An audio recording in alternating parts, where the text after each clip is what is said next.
Hola niños y niñas, en esta cápsula vamos a trabajar la discriminación auditiva de los sonidos del cuerpo.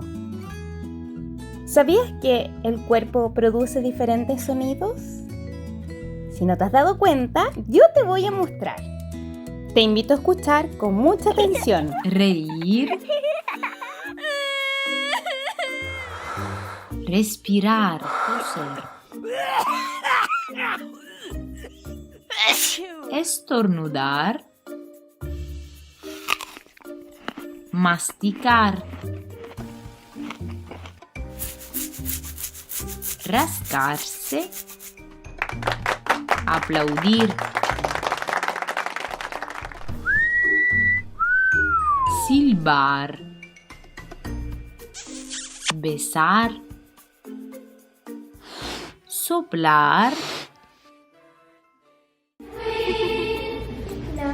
Cantar.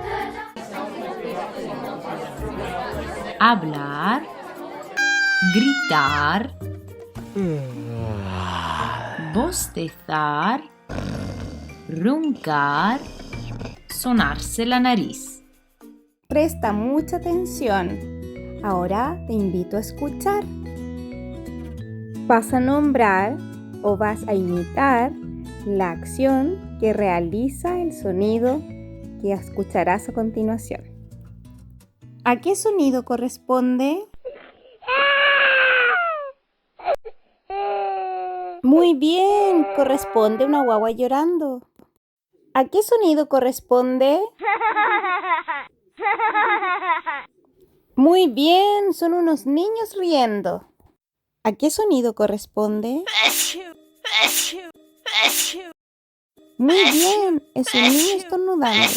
¿A qué sonido corresponde? Escucha con mucha atención. Muy bien, son unos aplausos. ¿A qué sonido corresponde? Escucha con atención.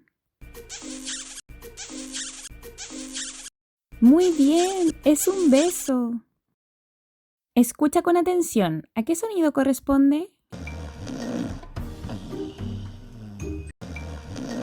Muy bien, alguien está roncando muy fuerte.